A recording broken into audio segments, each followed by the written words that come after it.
যেতিয়াই এজিপিক নিয়া লগা হৈছিল তেতিয়াই পতন হৈছে। এতিয়া পতনৰ সময় আজি ৰকিবুল হুছেইনে সমগ্ৰ মুছলমান মানুহখিনিক অপমানিত কৰিছে। আজি ৰকিবুল হুছেইনে সমগ্ৰ মিয়া সম্প্ৰদায়ক অপমানিত কৰিছে। তেখেতৰ এই কুকাণ্ডখিনি যিমান দূৰ পাৰে আপোনালোকে বেছি পৰিমাণে শ্বেয়াৰ কৰি আমাৰ সমগ্ৰ মানুহখিনিক জনাই দিয়ক। সমগ্ৰ মুছলমান সম্প্ৰদায়ৰ ওপৰত যি ধৰণৰ মন্তব্য কৰিছে সেয়া অতি নিন্দনীয় আৰু অতি ঘৃণনীয়। আমাৰ মুছলমান সম্প্ৰদায়টো ইমানেই লজ্জাজনক নেকি, আমাৰ মুছলমান সম্প্ৰদায়টো ইমানেই বেয়া নেকি যে যিটো দলত যাব সেই দলৰে ধ্বংস হৈ যাব, এনেকুৱা মন্তব্য কৰাটো কিমান দূৰ সমীচীন। আজি ৰকিবুল হুছেইনক দেখা গৈছে মাত্ৰ কেইদিনমান আগত ভাৰতবৰ্ষৰ ভিতৰত আটাইতকৈ বেছি সংখ্যক ভোট লৈ ধুবুৰী লোকসভাৰ পৰা জিকিছিল। আৰু যিখন ধুবুৰী লোকসভাত প্ৰায় 90% মানুহ আমাৰ মাইনৰিটি সম্প্ৰদায়ৰ, মিয়া সম্প্ৰদায়ৰ বা মুছলমান সম্প্ৰদায়ৰ মানুহ আছে। আৰু এই মুছলমান সম্প্ৰদায়ৰ পৰা জিকি যায় তেওঁ এই মুছলমান জাতিটোক তেওঁ যথেষ্ট পৰিমাণে অপমানিত কৰিছে। মানুহ স্বাৰ্থপৰ হলে এটা সীমাৰ ভিতৰত থাকিব লাগে, মানুহ লোভী হলেও এটা সীমাৰ ভিতৰত থাকিব লাগে।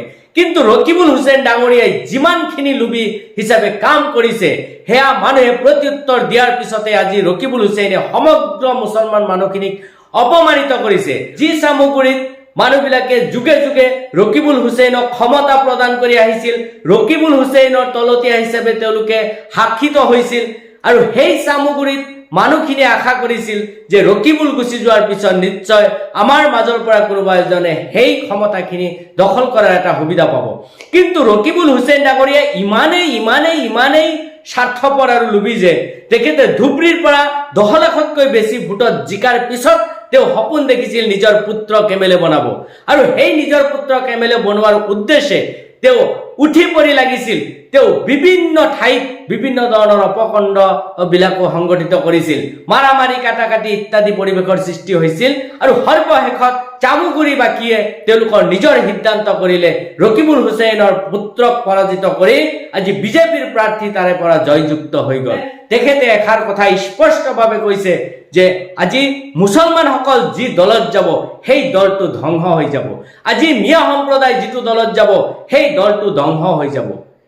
এতিয়া আমি ৰকিবুল হুছেইন ডাঙৰীয়াক প্ৰশ্ন কৰিব বিচাৰো, আপুনি আপোনাৰ স্বাৰ্থখিনি আদায় হোৱাৰ পিছত আজি মুছলমানসকলক এই দুখখিনি জাপি দিছে, আমাৰ সমগ্ৰ মুছলমান জাতিটোক অপমানিত কৰিছে।